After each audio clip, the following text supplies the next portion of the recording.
Thanks for looking at the slideshow. Art needs an audience, and you are part of that equation. This talk is about a working artist's life and that career's crown jewel, the big mural in downtown Ukiah. It depicts local history from before human habitation through the native millennia, and then the stages of European American settlement and development culminating in the future. We will see it take shape here, and to see the whole thing, you can visit my website, historymural.com, which is full of the stories, source photos, and more. It all started here in Madison, the capital of Wisconsin. My mom and dad were first generation college educated, thanks to the GI Bill. My dad was a World War II vet, having enlisted at age 17. After they got married, they thought they were never going to be able to have kids until 9 years later they got their miracle baby. And that's when they moved a couple blocks away to this house, the top floor apartment, where my mom would take me out to say goodnight to the Capitol every evening from that third floor balcony.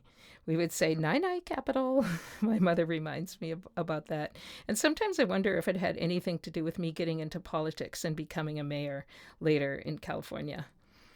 When I was 2, they moved into the Wisconsin dairyland to Prairie du Sac, a village on the Wisconsin River next to the last dam, from which theoretically you could canoe to New Orleans by getting to the Mississippi River and then floating on down. They bought this property, the historic Tripp Waterbury House, which was built in 1868 through the GI Bill for $13,000. My mom was talented, artistic, organized, and very, very, very shy. My dad was disorganized but creative, a wordsmith, intellectual, and not shy at all. He became my mom's agent, getting her the art jobs that she never would have had the courage to seek out on her own. She did book covers, illustrations, and industry newsletter. So my mom worked at her art table, and as soon as I could stand, I was working at a little table alongside her. From a very young age, I drew complex settings. It's pretty rare to see a kid this young, these are from age 5, drawing figures from the back, which you can see in the upper right, walking away in perspective because the person walking away is a little smaller.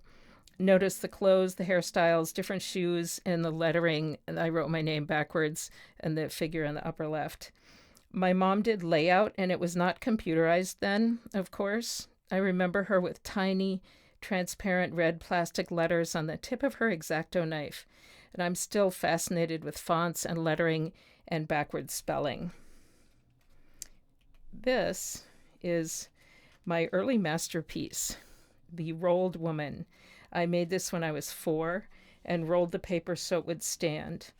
My mom was amazed and carefully kept it all these years. Only in college, studying art history, did I have one of those moments of recognition when I saw the numerous snake goddesses and priestess figurines of ancient Crete found in home shrines around 1700 to 1450 BC. And they're the same size. There are many of them because they were in homes. They're about the same size as my figure, about a foot tall. Minoan spirituality centered on an earth mother goddess, and snakes symbolized regeneration and protection. Now, my family was, at this point, after all that college education, they were pretty literate, and the house was full of books. But art history books weren't common in the home, and I don't think I could have seen this and copied it. I can't explain this foreshadowing, but it did predict a major aspect of my life. 3rd grade, 1965. This was a painted woman's face. I was very impacted by the counterculture. In 1968, I knew I was supposed to be at Woodstock, but it was impossible because I was 9. This is an art doll that I made in middle school. Everything was fair game. I painted my room in this really hallucinatory style, pop art style, way before I knew where that kind of imagery came from. This is my mom, Audrey. She is a creative and supremely practical person, which I have inherited. Her mother was creative too, a seamstress and a homemaker. And here you see Audrey with my grandma Jeanette's embroidered scene of birds. That's my grandma Jeanette. Both she and my mom made their young kids clothing, which was fairly common for women to do at that time. And when I got older, they taught me to sew. And here on the right, I am with a shirt that I both made and tie-dyed. It was a really creative home. My father, here he is wrapped up in a quilt that my grandma made. While not providing money, he did perform the important function of being my mom's agent and getting her all those jobs. He also provided humor, poetry, and literature. Our house was full of books. He also was my biggest fan, telling me I had a beautiful mind. Belgium. At age 17, I went for a year as an AFS exchange student to Liège in the French-speaking part of the country. And there I found living history, 400-year-old houses, and good coffee and good beer. This is my school, l'Athénée Royal de Chennai, which was really tough. At home, I was a valedictorian, but I had never worked as hard as this, and it was in French. The girls in my class took comprehensive notes and recopied them at home with colored pens in perfect outline form. Having fabulous handwriting was a point of pride, and I have no doubt that trying to keep up with them at that stage helped me later in college and forever. This is a final sewing project from childhood, and I use the word childhood advisedly. This is my wedding dress at age 18. And my mom always said I was really fast. I designed and made the dress in 3 days. And there wasn't a lot of time between the return from Belgium and leaving at the end of summer for college. So all through childhood, I had proclaimed that marriage was insanity. But I had fallen in love with a boy who lived across the street, 4 years older than me. His parents pushed for marriage, and so they were Catholic. They had that thing of not wanting people to live in sin. And I didn't believe any of that stuff. But I thought, okay, fine. I'm in love. We're getting married. And by the way, that cake that you can see there, the groom's cake, is a portrait. That is my only edible portrait. Education. I was on a National Merit Scholarship and had gotten admitted to an incredible roster of schools, including Yale at the top. But I chose Rice University in Houston because our family was poor, and Rice covered every single thing over multiple degrees. So here I was, artistically talented and academic, good in math, not sure what to major in. And for me, I'll mention here, for me, this part of the story, higher education, was really necessary. It's not that everyone has to do this, but for my trajectory, it was crucial. I would not be the same artist that I am without this. Everyone is capable of developing bad habits, maybe even more so those with natural talent. And this is where you go to drop your bad habits. Life drawing class. I had never done nude drawing. I was 18. I remember being shocked at genitalia in a non-private setting. The shock lasted like 1 minute because everything was so matter of fact. We were all just doing our thing. And so we did. These drawings were always pretty big, even the short sessions, like a 3 or a 5 minute drawing. All of these are about 2 by 3 feet. Drawing and painting big is good.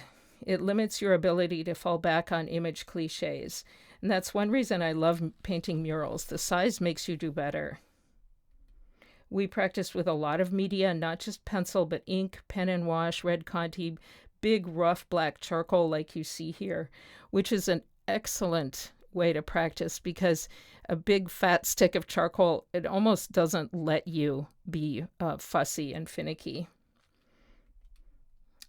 This is a portrait of my sister Lisa.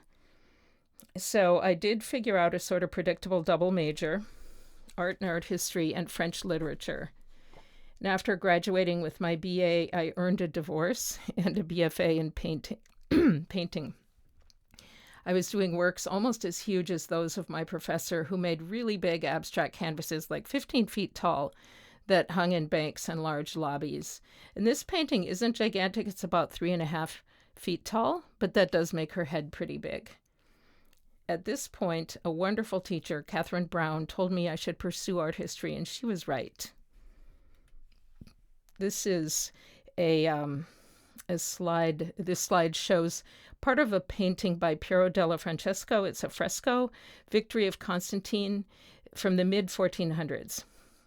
The Menil Foundation, which was funded by Schlumberger oil money, gave me a fabulous 4-year postgraduate fellowship, and I dove in, especially the early Italian Renaissance. You'll see influences in my mature painting style, realism, but also a certain simplification and emphasis on beautiful line. Also, Piero della Francesco, the procession of the Queen of Sheba, and her meeting with King Solomon. Note the realism and linear design, and if you look at the right part of this image, architecture drawn with rigorous linear perspective. And that's when, in 2 dimensions, painting's flat, right? The lines that represent parallel planes in a 3-dimensional element of architecture, on a flat surface in 2 dimensions, they all converge on one vanishing point. Now we're going to zip up to Northern Europe. We will look first. On the left is Jan van Eyck's Annunciation, and I will get to that in just a moment. That's from 1434. But first, look at the picture on the right, the engraving, which is a Northern Renaissance engraving of the lactating Virgin with her child with Saint Bernard of Clairvaux. This is about 1480. Note, if you can see, look closely, she is actually spraying his forehead with mother's milk.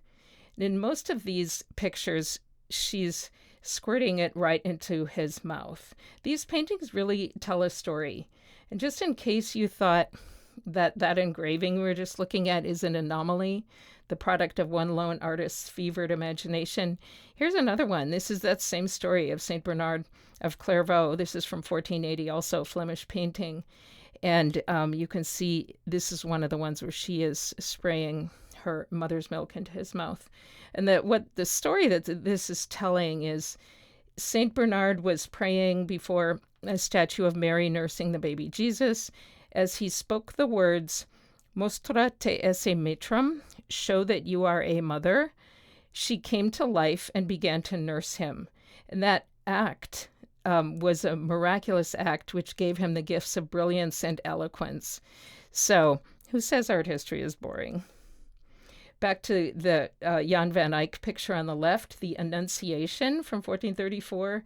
Notice the sumptuous detail, but also non-realistic informative elements like inscriptions. There is so much storytelling here.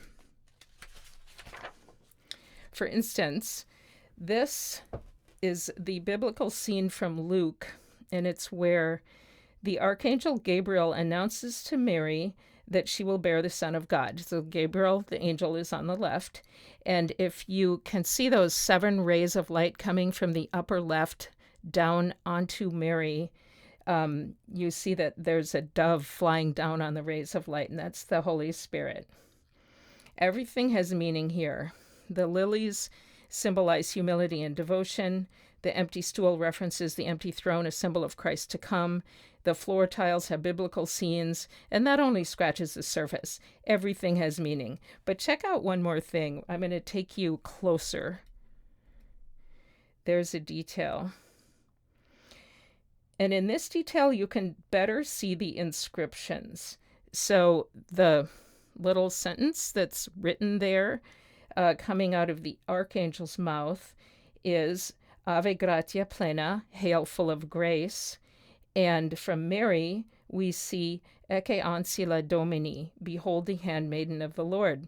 But notice the words next to her. They're upside down and backwards. Why?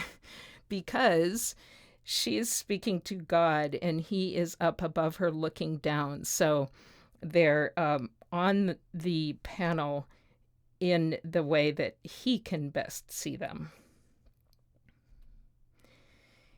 This is, we've now gone back to Italy, Gentile Bellini's Miracle of the True Cross from about 1500 with the Bellini family portraits in the lower right. We'll get to that in just a second. I love pictures that tell a story, that reveal history. They may not be visually explosive, but they have so much to say. Here, this is contemporary Venice with portraits of real people throughout. The head of the confraternity who commissioned this work, a confraternity is sort of a combination of guild, charity, and fraternal order. This one was the Scuola Grande di San Giovanni Evangelista. So what happened was their cherished relic of the True Cross somehow was lost in the canal. And you can see everyone jumping in, trying to find it, the monks swimming in the water. And the only person who was able to find it was the head of the confraternity, Andrea Vonderman, who's right down in the middle at the bottom, holding it aloft. And so it's interesting. It's a fun story, right? Now look at that group on the lower right. Jacopo Bellini was the head of this artistic family, and he's shown there at the front of that group, the white-haired man in black robes. Behind him is his nephew, then his famous son-in-law, the painter Mantegna, then his son Gentile, who painted this, and then his son Giovanni, who became the most famous of them all, Giovanni Bellini. Here's a close-up. Also, in this slide, you see the painting on the upper left is a portrait of two men from about 1515. This painting is in the Houston Museum of Fine Arts, and it's by a painter named Vittore Belliniano. Now, notice the resemblance between the two red-haired men, on the left in the painting, the upper left, and Giovanni Bellini in the group, who is the last one on the right. And it's fairly notable. The facial features like long skinny nose, sort of gaunt face, small mouth, small but emphatic little bald chin, and sunken cheeks, and red hair, of course. So I was walking through the halls of the museum to find a topic for my master's thesis, and this painting caught my eye and it never let it go. I found out that it had an amazing story to tell. So there's a close-up of the faces. And now look at the red-haired man compared to, this is a drawing, this small work on the right. It's about like 8 inches tall. This is from Chantilly. I mean, it's from early Italian Renaissance, but it's in the museum in Chantilly right now, from 1505. This is considered to be the most reliable portrait of Bellini. It was drawn and signed by Vittore Belliniano, the man who painted that painting that you're also looking at. He is someone who worked in Bellini's studio all his life and took on his master's name. That's why his last name is Belliniano. And what I determined during my study of these works is that the Houston double portrait by Belliniano also was a portrait of the famous Venetian painter Giovanni, his master. Now, the Chantilly portrait of Giovanni Bellini that you were looking at and now is still up here on the left is shown with the one of Vittore Belliniano. These were actually made together. They were made at the same time and they were held together, sort of like in a box format where the portrait of Belliniano, the self-portrait, or potentially portrait by Bellini, was the cover. And you open the little box and then the other portrait would be inside. Now this was really pretty awesome, identifying a portrait of the Venetian master. This was a very lucky thing to have happen. And then, as it turned out, there was even more to the story when I returned to the subject in 2012 and wrote a new paper. Essentially, so here you're looking at the two drawings and you're looking at the double portrait that's in Houston. Essentially, newer research revealed that the dignified, revered, but modest Bellini likely had male lovers. Belliniano's will revealed that his one prized possession was a portrait of Bellini, And there is this private box set, which you're looking at, where the two are intimately paired. And I think that there's a strong case that the two inseparable men may have been lovers, and also that the Houston double portrait might contain a self-portrait of Belliniano as well. And you can see the resemblance between the dark-haired figure in the painting and the portrait of Belliniano in the little drawing. So this is all like super interesting and cool to me. I loved art history. And after earning my MA, I went on to teach it at the Museum School of Art for 6 years. But then two little people changed my life. This is a picture of, oops, sorry about that. There we go. My sons Ian and Adrian in Schulenburg, Texas. During these years, so I became a new mom, and I also continued to put my fine arts training to use.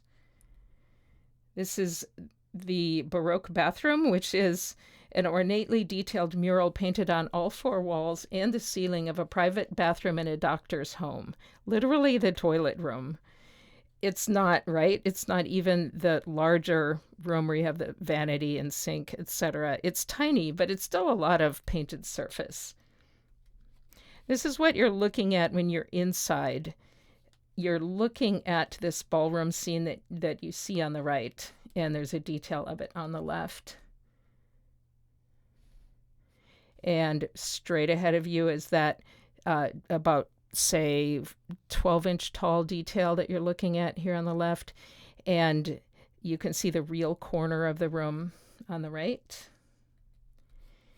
And my 2 facing nudes. So with these details, you can see the influence of my classical training in art history and the fruits of all that life drawing, and the influence of incredible, great artists like Michelangelo. And that's one of his works in the center. So that brings me to life as an artist. Life as a mother really led me to reevaluate things. I wanted a change in my personal life and wanted to find community in a more rural setting.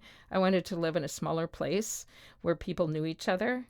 So, and that's Adrian the budding artist, not only painting works maybe about him, but on himself. So we decided to leave Houston. And in 1999, the boys and I left in a converted 1970s International Harvester school bus outfitted in Alaska with beds and a wood stove. You can see in the map, we went to Prairie du Sac to see family and then struck out west. And there, the picture on the right is me with my good friend from childhood, Kathy Kale, and her daughter, Hannah Kitt, who came as far as Prairie du Chien with us. So California was my destination via the Grand Canyon. Friends had told me that my kind of people lived here. First stop, LA, which that cat could have predicted. We liked LA because there were lemons and avocados falling on the sidewalk, and it's there that we saw the Pacific Ocean for the first time.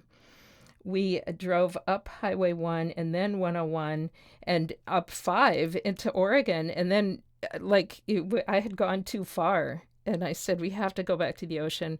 We're going to Mendocino County. We're going to start at the bottom and work our way up. And we didn't quite get to the bottom. We landed in Point Arena on 9/9/99. And this is my house on Highway 1 in Point Arena.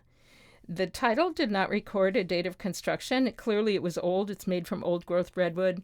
It was also falling apart a little bit. It didn't have the angels, the goddesses on the front. I mean, that's all stuff that I did later. But in the photo on the right, the photo's from before 1897, and you can see the house is in there. And right there, that black arrow points to the house. So it was before 1897. It made it through the big earthquake. Here are the angels that I did a few years after purchasing. They are inspired by the sculpted female figures on the prows of boats and by statuary on the roofline of ancient Etruscan Roman structures. Looking left to right, they represent vision on the left, strength in the center, and compassion on the right. And each one has a period costume. They are 3/4 life-size figures and are all three made from 2 sheets of plywood.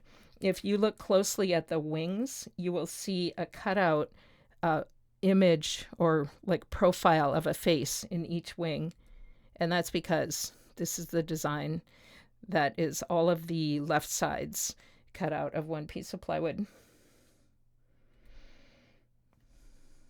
Under the eaves, I painted a night sky mural. And of course, the boys wanted to get up there. And here they are.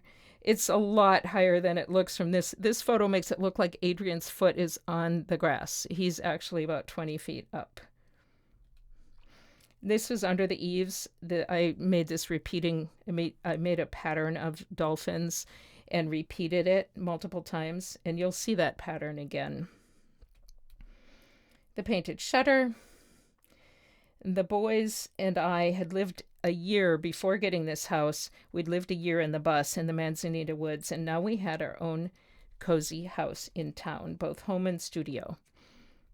Here's the sewing zone. The kitchen has 2 couches. I really love couches and lounging. Living room, studio. And to make the mortgage, we had an array of roommates, including a family of 6 who lived in this room. In the bus, in the woods, my land rent was $100 a month, but now with a mortgage, it was like 15 times that, and I really had to make money. So with this next section, we can get into the types of activities that artists can do to make money. This is Arena Elementary, and in those days, there was funding at the county devoted to projects with kids that was administered through the Alcohol and Other Drugs Prevention Program, and a lot of artists did these projects in the schools. This is Justin, Karina, and Geneva. Detail of their work. It's really fun having the kids see how simple patterning and repetitive detail with a bold hand, but not a messy hand, can produce really fabulous results. So, what will people pay an artist for in the modern era when photographs have replaced the painted portrait? I mean, if we didn't have photography, I'd be pretty much in demand to paint all you all's portraits. So signs are one thing that businesses need, and these are for Oz Farm. And of course, the Oz Farm welcome sign, that's Adrian helping me in the home studio.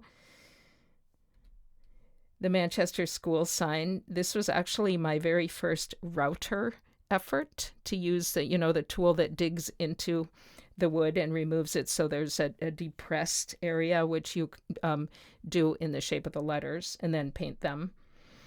I had gotten good instruction from my roommate and went for it very, very carefully because you really can't undo a mistake like you can in paint. The Village Cobblery. Many jobs are pretty modest, but they're for fabulous people like Dennis Ranieri, who you see here. And you bring all your talent to bear, no matter the task. And in fact, because of the task. And yes, that's my art car, my previous car. Here are more slides of the art car. The back with the wolves. The passenger side with my business ad for my website. And that really was my license plate. It was the very best license plate in California, which I lost to theft, sadly. The Point Arena General Store, another sign job. There you see it taking shape. And the lighthouse getting painted on that. You'll see that again. Oops. The boys helping me make deliveries. This is super handy. And there's the pattern. And I always know, I mean, especially with something like the lighthouse, but with many things, there's going to be another use. So you make a pattern so you can repeat that element somewhere else.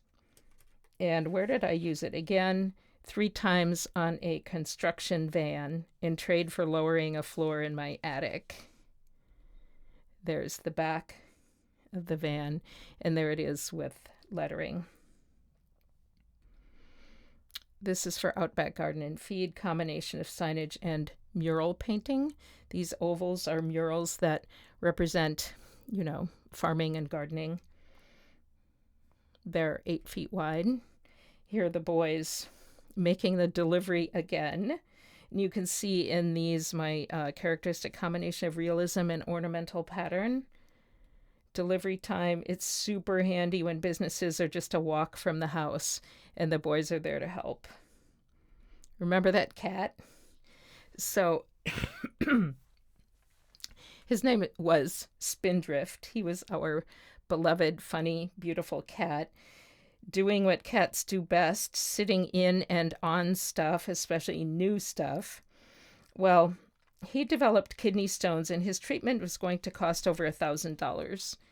One thing about this creative life is that it's often been pretty hard financially. It helps to be resourceful and frugal, which characteristics I get from my mother. And our vet, this was awesome that he did this. He agreed to do a trade for a small mural about pets, all the different animals that people love and keep in their homes. Adrian's the only human in this mural.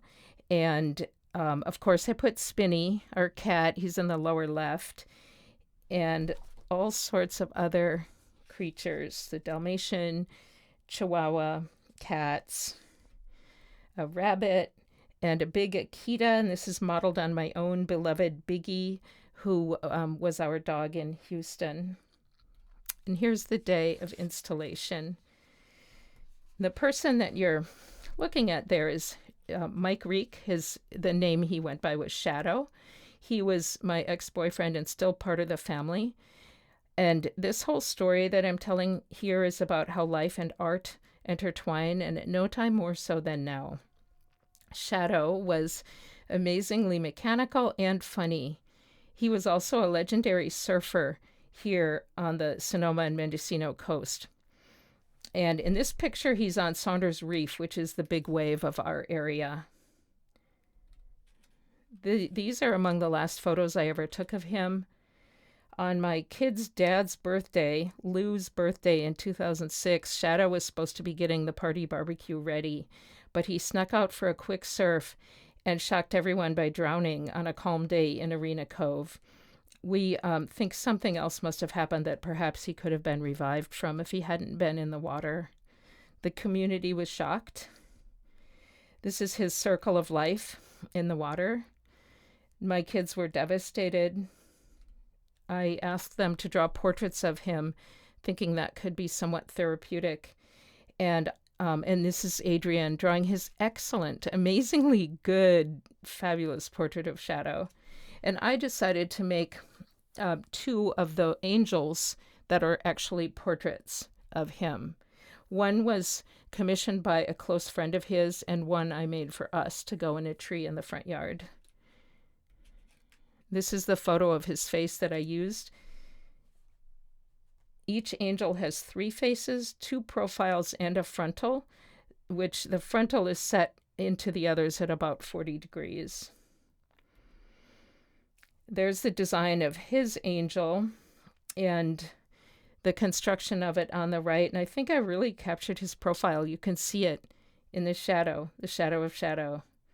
And I didn't have him to help me with stuff like this anymore. He's the one who taught me how to router and how to use these tools. These were his own well-worn tools. And this shows you how the angels are shaped, how they're constructed in the back. And here, this one was done and about to go. This was the one for our tree. Yes, this was ready. And the other one was ready for delivery. So in the angels, the shadow angels, he's shown wearing this favorite shirt and wrapped up in a towel, which you see that very same towel in the photo of him. And he's wearing it wrapped around his body the way surfers do. And the portrait in yellow is something that my dad commissioned. My dad was very close to him, and he commissioned me to do a portrait of Shadow using black permanent marker on yellow plastic. So there was no way to erase and no way to layer anything. It was a very demanding medium. You couldn't make any mistakes. So the shadow angel at my place stayed up in that tree from 2006 to 2015 when the tree fell down. And the angel was really weathered. Barely any paint remained. But then in 2017, I heard from a close friend of Shadow's friend who had commissioned the other angel. She had died, and her friend wanted to return the angel to me. So Adrian and I picked it up in Fort Bragg and brought Shadow home, and now it hangs in the attic. And of course, during these years, I made independent works, not for a client. I love the decorative nature of face cards and started a whole series of portraits focusing, of course, on my boys and the people around me. This is my older son, Ian, as the Jack of Diamonds, and my good friend, Lisa Raboli's son, Josh Raboli, as the Joker. Ian, if you look at his expression, I could ask you, what do you think he was doing while he posed for me? He was playing a video game, and he does sort of have that blank stare. This is another portrait of Ian as the Jack of Diamonds. These are watercolor and pencil on paper, a medium that I love for the simplicity of your workstation. You can literally paint sitting or sort of lounging on your couch. Not really lounging because you have to, sit up and be good with the pencil. So next, Lou, the boy's dad, as King of Spades with our cat Serpentina. During his pose, Lou was doing, what do you think? He's older than Ian, so Ian was playing video games. Lou was watching sports on TV. And this is my younger son, Adrian, as the Jack of Hearts, and his friend Trace as the Jack of Spades. Everyone gets to pick their own suit. Notice the hands. They're portraits too. And these guys are these guys. Later, grown up, younger. Another, there's young Adrian, portrait of Adrian, and Adrian all grown up in my house next to a mini mural of dolphins. Another collection of works are the lifestyle face cards. Here, this is the mother as the Queen of Hearts with her child. Queen of Spades watching Masterpiece Theater. And these are, of course, based on my life. They're not portraits of me, but they're based on things I like to or need to do. Another meaningful subject is this one, the Queen of Diamonds paying bills. And these are pretty much real bills, except for the Queen part. There you can read the upside down ones. I have an archival ink printer, so I can create my own art prints for sale. I love to find secondhand frames at our local monthly sale and print to the frame. Now, another commission project that brought earnings from the original and also from prints that really made excellent use of my printer was inspired by my friend and fellow Rotarian, Raleigh Combs, who wanted a 2-panel depiction of the entire Sea Ranch. And you see, I'm going to show it to you up close, but you see him with the finished product here. It was done in a somewhat folkloric, exaggerated style, but also realistic. So these are the 2 panels. The one on the top, at the left is the north. And so you're going towards the right is the middle of the Sea Ranch. And then look at the bottom panel on the left is the middle of the Sea Ranch. And moving to the right, you go to the southern end of the Sea Ranch. And it's just full. I mean, all of that stuff is real. Those are real elements of the Sea Ranch. And, here you can see the archival ink printer. It can print 13 inches wide, but almost as long as you want, because you can buy roll paper. So it's perfect for long, narrow images like this one. There it is working. And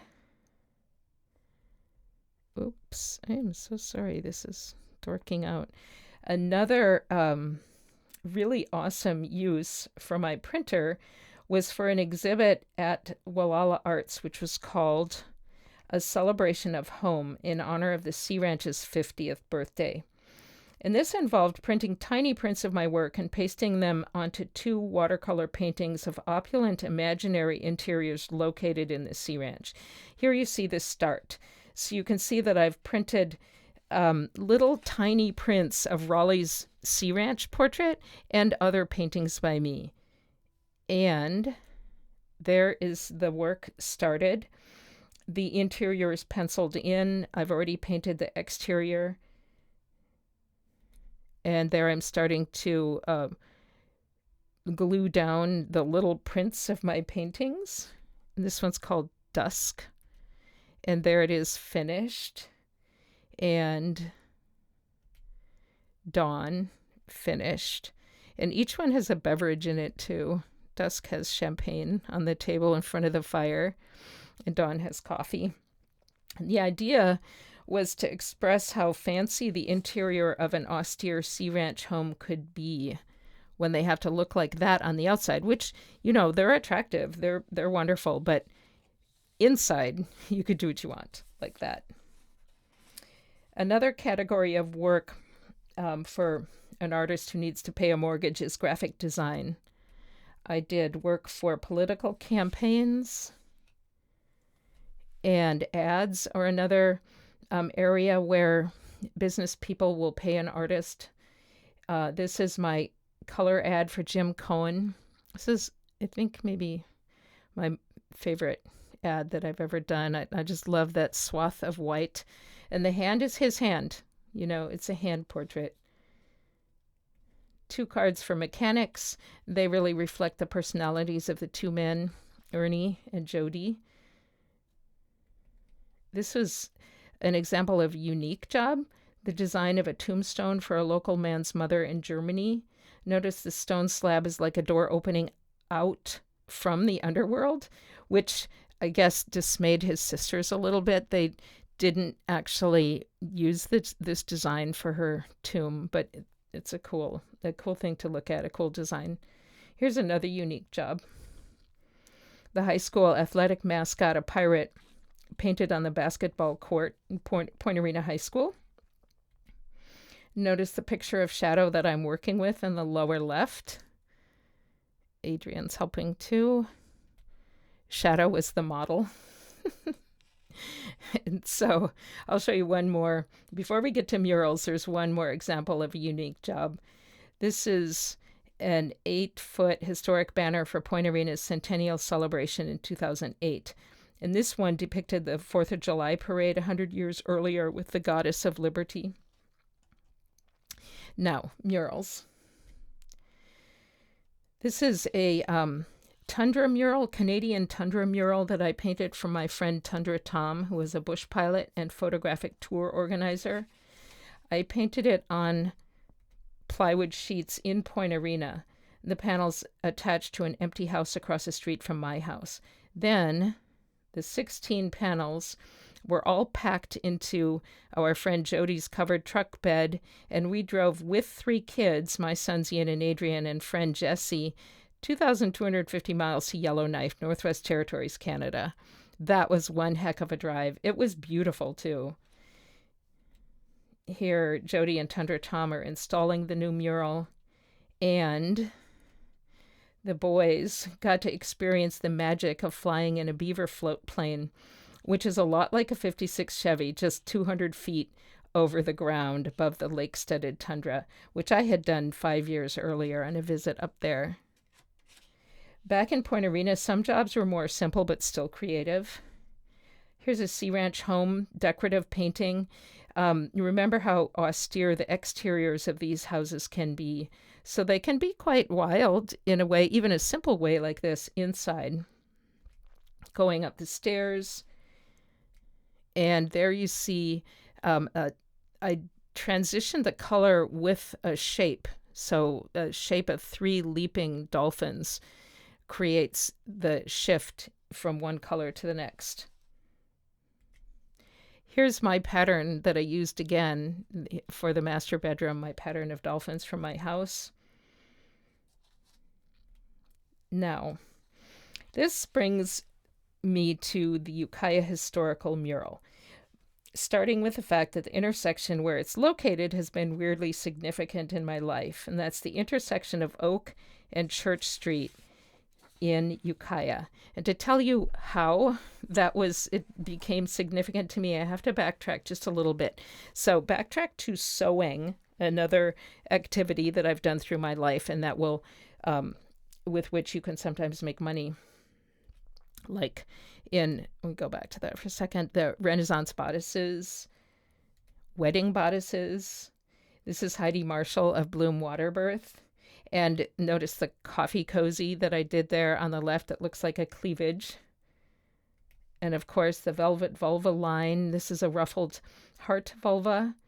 The velvet vulva purses seen here, small and large, including from left to right, the iPhone case with strap. Below that, 2 standing petites. Above that, the pleated velvet heart purse. And to the right, 2 velvet vulva priority envelopes. And this next one is the most complicated velvet vulva project that I ever created. This was the pelvis, the velvet pelvis, created for a medical doctor with all reproductive organs and sexual parts. This is the front. The front opens. And she had me make this so she could use it with her patients. So she could open the front and get to the organs inside and show them, all the reproductive organs. Now, remember that cat of mine? Oh yeah, here, sorry, we have to back up. These are some of the organs, the uterus, the bladder, the fallopian tubes are all in there. So imagine having to, I was studying anatomy to do this, but it's one thing to understand it, but then to build it and have it be stuffed enough to keep its shape, but still be able to open was really hard. Okay, now, remember that cat? Spindrift is always curious, like cats are. It was open.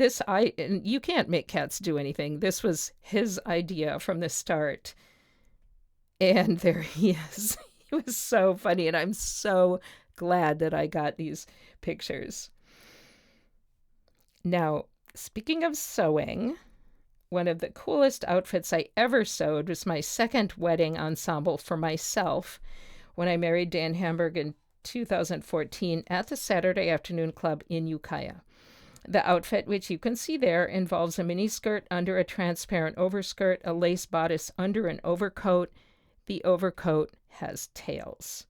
So that was a fabulous occasion, of course, our our wedding at the Saturday Afternoon Club, which is at Church and Oak.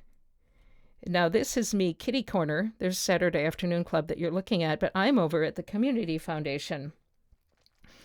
The building, their main building, main hall, is a structure that I came to know very well after being selected to paint a mural inside, and here it is blank. And what I was going to paint was a portrait of Mendocino County. And the hall became my living room as I worked for 6 months in 2016. Here it is in progress with a historic sawmill, mother deer and her fawns, spawning salmon, a sea lion near the Point Arena Lighthouse. And this is from a photo by Mike Beatty, a local photographer who informed me that he'd seen this mother otter looking to the shore where she had lost her baby. Very sad, but he had a beautiful picture of her. And the Point Arena Lighthouse. So I get to paint that again with behind it this Stornetta dairy herd grazing. And the lighthouse represents the south coast in this portrait of the county. And there it is done. And I'm going to show you the next slide shows you the 7 regions and what this composition is like. If you were looking at a map of the county, we always put north at the top, south at the bottom. If you looked at Mendocino County and just tipped it over to the left so that its coastline was at the bottom, then you see all of the 7 regions. You can see how hard I worked to fit all the elements of the Foundation's 7 regions in, with an iconic animal, tree, and architectural structure in each, as well as real geographic features, into this not overly large surface. So, given this, you can see why I was excited the next year when I saw a notice in our newspaper in the ICO that the Arts Council had an opportunity for a mural on the building right across the street, the Ukiah Valley Convention Center. Wow, I thought, oh my gosh, what a canvas. And it's on my magic intersection. The construction of the wall suggested separate scenes to me. And the Arts Committee had identified 3 desired themes: pride in our unique and diverse community, first; second, the region's characteristic landscape, both agricultural and wild; and third, a positive sense of the future. And this is, I'm going to give you a sneak peek of what's to come. Finished. Naturally, I thought of history, a narrative pictorial history of the Ukiah Valley and the wider community, of our past, our present, and expression of our hopes and dreams for the future. So back to 2017, I set to work on my concept and design. There's my application. There was a lot to figure out and write up. There's the proposal, cover letter, statement of interest, samples of past work like Queen Mab, the Radiant Mother, and the universal gift on the right. And then I was chosen one of 2 finalists. So at that point, prior to this, my proposal had been in writing. I wanted to depict history, but now I had to create a sketch. And so that meant doing a lot of research to figure out exactly what did I want to put in those 26 panels. So I put that together. I just worked nonstop on that sketch and concept and put it all together and was interviewed by the committee, and it worked. I was chosen. There I am having champagne with my sister Katie. So I bought the scaffolding, and my son Adrian and friend Phil Dow pressure washed, and you can see how it looks up there. It's, you don't sort of think about it when you're on the ground, but when you're up high, it's 19 feet tall at the far end, so you're up pretty high. The primer, which I did, it took 5 gallons, and this is, it's not a curved wall, it's straight, but this is one of those panoramic shots. So you might wonder, why do you start at the top and go all the way across? And the answer is basically so you don't drip on stuff that you've done below and be mad at yourself. And there you can see how tall it is. Phil's hands reach up to 8 feet. There's the beginning, the word nature. This architectural feature that when the 2 sides come together creates a heart, which I love. And there is my the day that I made the pattern. A lot happened in 2018. The ranch and river fires became the Mendocino complex, which made me change the service panel subject to include firefighters. And here's a detail of that air tanker that I was painting. On September 11th, I was painting it from a photo of one of the air tankers that did come to our fire, and realized during the painting that its call sign was 911. The last day of work that year, and this is the day of the Paradise Fire, totally different fire, when everything just became purple and black at noon. The streetlights came on. We did not know why. It didn't smell smoky. What was going on? And that's what was going on. It was so far away, but the wind was blowing all of that smoke straight at us. There are always a few mishaps. Phil spilled the bright green, and then we pressure washed to get it off, which worked fine, but that's when you realize how dirty the sidewalk is. So April 30th, 2019, the work recommences, and I want to show you just one example of the sketch compared to reality. So the first panel is nature, representing the millennia prior to 20,000 BC, when only non-human animals roamed our world here. So there's my sketch. And here's a finished panel. And you can see how many more native species have been included. Here's a detail. And you can see the realism, but also my love of decorative pattern. And if you look at the mother mountain lion, you see the 4 hearts next to her. This is a local woman, Sparkles Totten, and her rescue wolf, Heavenly. Two of the 4 wolves in this panel are portraits of her wolves. Cinnamon, who has passed on, who is the one that you see portrayed right next to Heavenly, and she's holding Heavenly, and the portrait of Heavenly is up above. Here you can see that my painted sign, which is right next to the finished panel of nature. And here are the first 5 panels: nature, resourcefulness, bounty, community, and majesty. And the body of water that you see right in the middle there is Clear Lake. And myriad scenes of native life appear in these panels. So check this out. Here's the sketch of that. And so much has changed. Let me show you that one more time. Sketch and reality. So it changed a lot because of the input of people. I got to know native people who met me and then helped with suggestions, responses, and resources. After nature, the section of 4 panels representing the complex, linguistically rich culture established by people in this area over a period of more than 10,000 years. We'll go back to this so you can see the whole thing. Coastal California's natural abundance and the techniques developed by native people allowed for some of the highest population densities in North America. You can also see how the separate foreground scenes merge as your gaze recedes and goes back to the more and more distant landscape, which itself unifies laterally. So you have like a consistent landscape behind with individual scenes in the foreground. Each of these scenes is based on research and, when possible, historic images. So here's a native woman gathering, storing, and processing acorns. And I have the source photo of a woman leaching acorn meal on the left.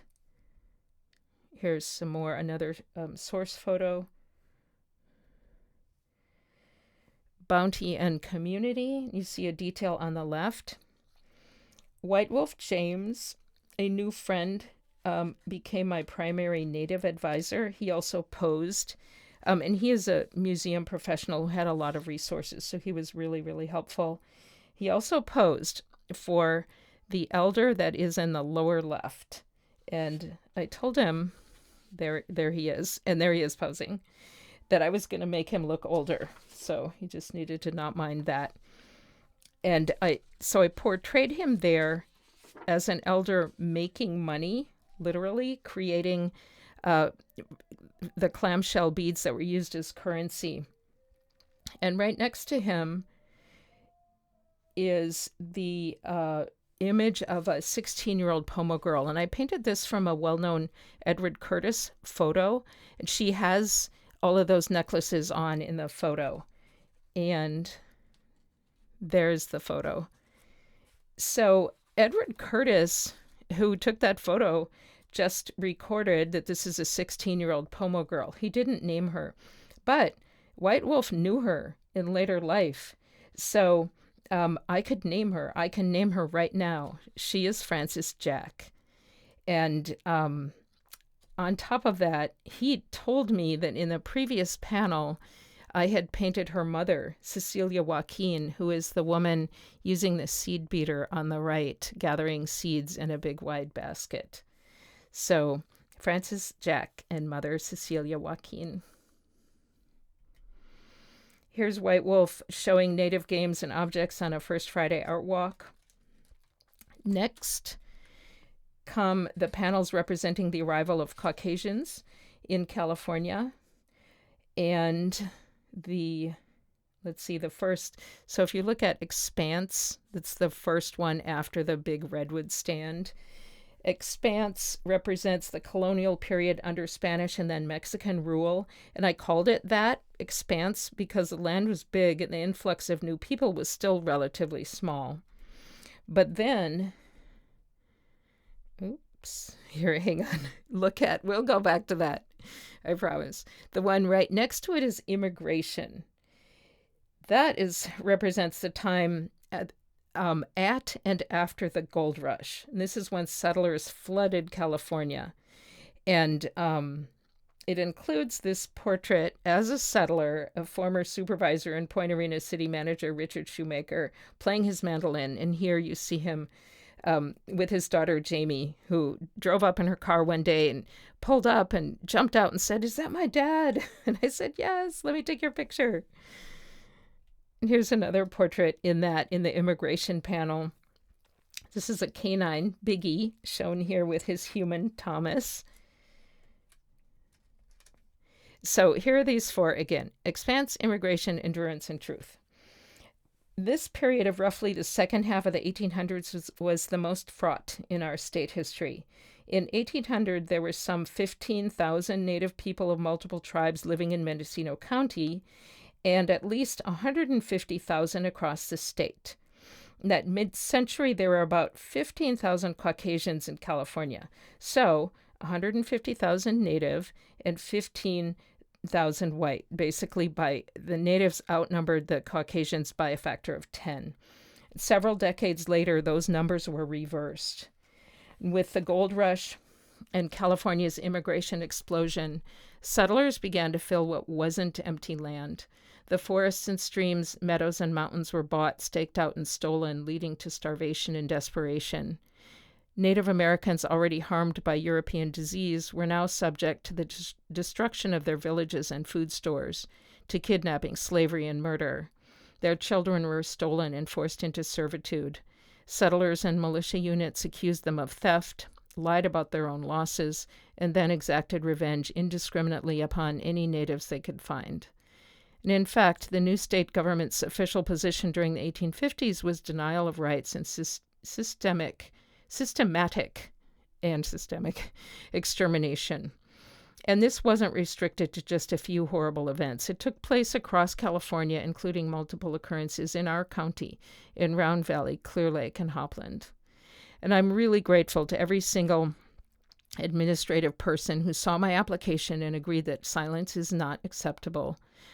Design Review Board, Planning Commission, city planners, all of those people approved of my approach and my unwillingness to complete the project without including this subject.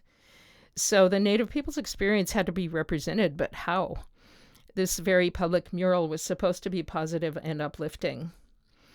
In immigration, most of the white settlers, what I depict is a reality that most of them were tough, resilient, had loving families, and populated our county, but it wasn't without consequences.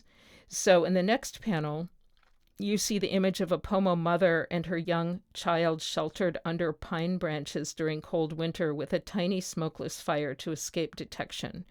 And I call that endurance, honoring her strength and the survival of her people. The next panel after that shows a Native woman and baby lying together. If you were viewing this with your 5-year-old, you could say she's sleeping, she's dreaming about her husband and son. You can see them standing up above her in the valley mist. But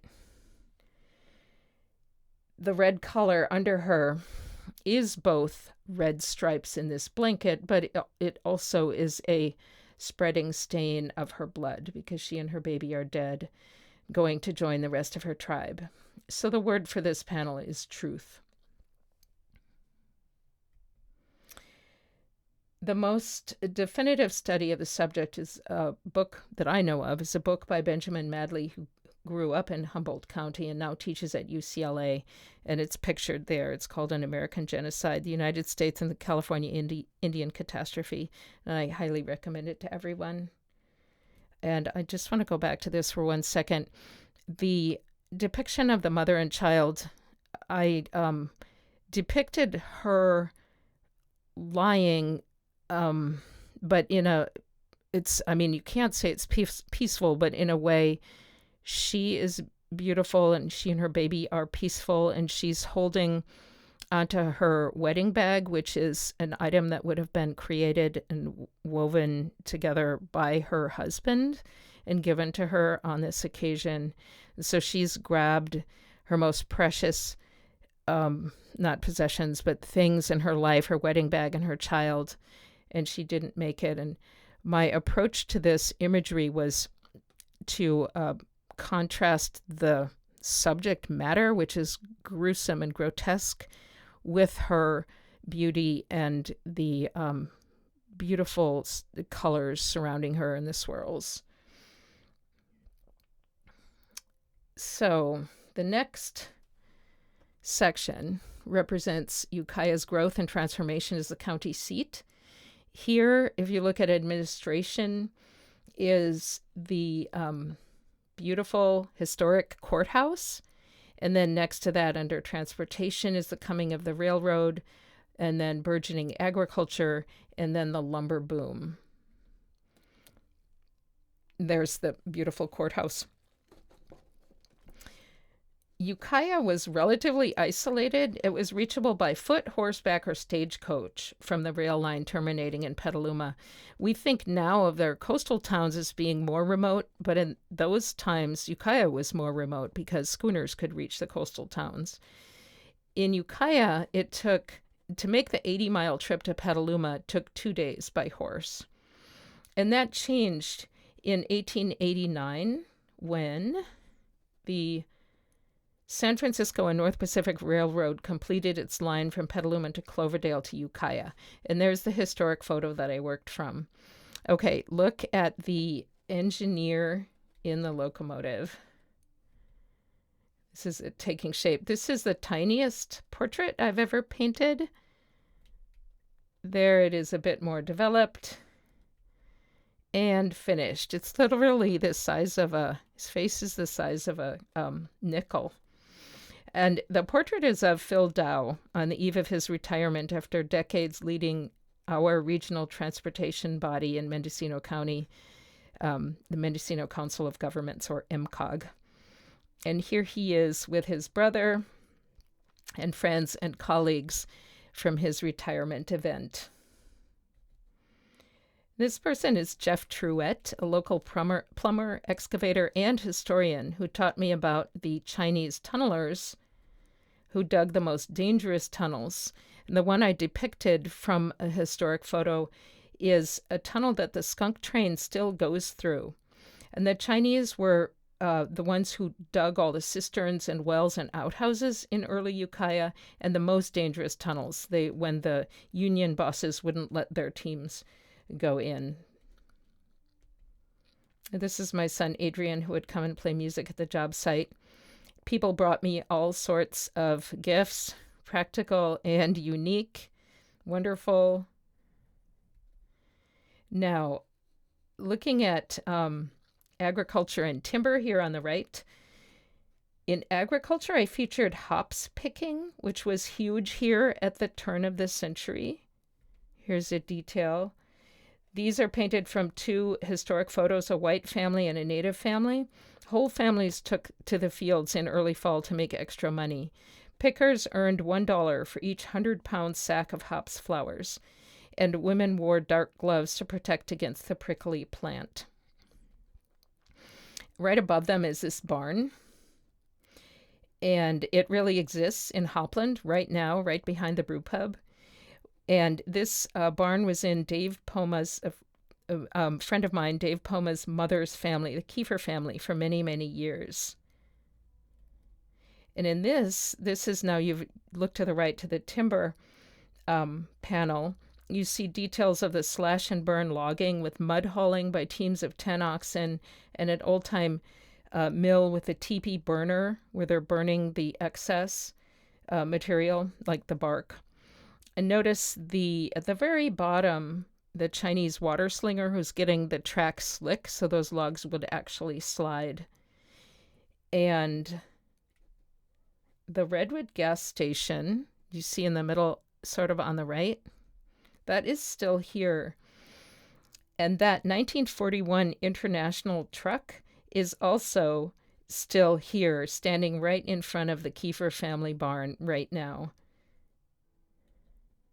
And here is Dave Poma's uncle, Chris Kiefer, who grew up on that farm, along with his sister, Ramona, Dave's mother. And he's standing there pointing to her portrait and the family posing in front of it.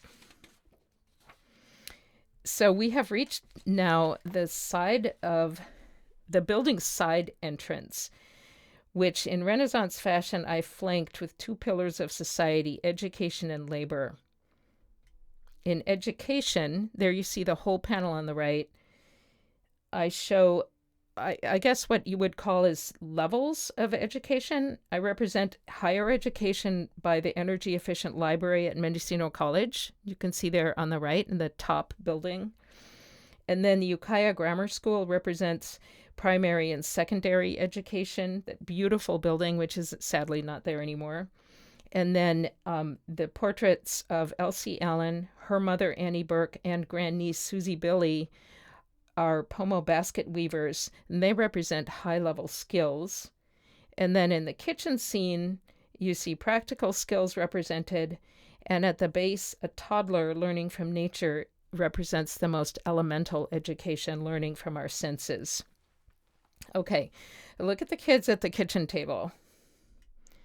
They are really Dave Poma and his granddaughter, Rena. Dave painted from his high school yearbook, which I think there, yeah, you can see. So I have the photo of him, but up on the top there, you can see his high school yearbook. So I painted him from a photo of him when he was 14 and painted Rena the way she looked at that time. The kitchen scene really has 5 portraits. There are also George and Ella Butler of the Cherry Ranch from a 1940s photo, and and there you can see more of this scene, a local boy, Valentino, who loves books and maps. He's looking in through the window, and there he is. And the toddler is a portrait of Adrian, who often visited, including with his, at that time, new puppy, Koa. And that brings us to labor, which is on the other side. Working on this panel, which honors labor of all kinds, I chose pear picking for its strong history in the valley. One of the city's employees, Jose Ruiz, saw that I was doing this and described how the work is highly skilled. Pears are too delicate for machine picking. His story was inspiring. Having lost his father at a very young age, his grandfather taught him the most useful thing that he could, pear picking.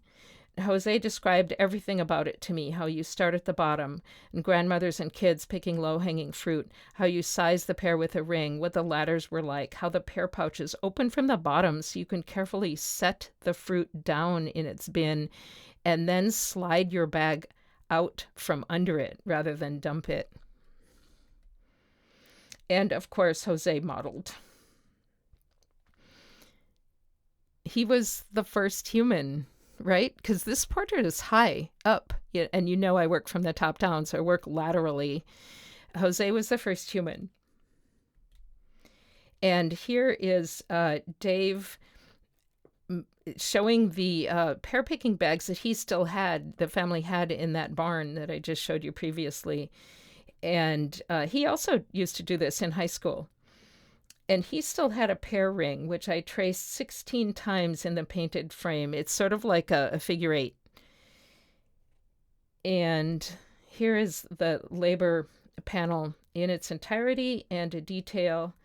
The rest of the elements are WPA Works projects during and after the Depression, which included the Todd Grove Park stone wall. And there's a detail of the beautiful wrought iron gate made by Monarch Iron Works in San Francisco. And here's the real gate. And there's a detail of the wall and the pear boxes featuring local orchards. Notice the woman pickers. One is from a historic photo and the other is a contemporary woman, Paola Flores, a local nurse who agreed to pose. The day after I painted her, she was there. She was part of the Seroptimus Dream It Be It presentation at the conference center. And she came out to see her portrait. And my final slide here is some of my friends and helpers, Dave Poma, Mike Jameson, and Phil Dow in front of the labor panel. And this has been one of the most fabulous things about this very public project. It's marvelous to get to know people and to hear their stories. They love having a monumental painting not just for them, but about them, and some of them are even in it. And that's the magic of narrative historical painting. And from this presentation, I'd give people who want to encourage young artists in their life 2 takeaways for aspiring artists. One is practice. Practice by drawing from life. Figures for sure, but anything. Draw your shoe. Draw anything that you can see with your eyes. And the other thing for artists is to study art history at least a little bit. You don't have to get a degree. Just familiarize yourself with the basics. And it's almost guaranteed that it's more varied and more amazing than you think. Go all the way back to the Paleolithic if you can. Okay, thank you so much for watching the slideshow. And the next one will take up where we left off and show you the rest of the big project.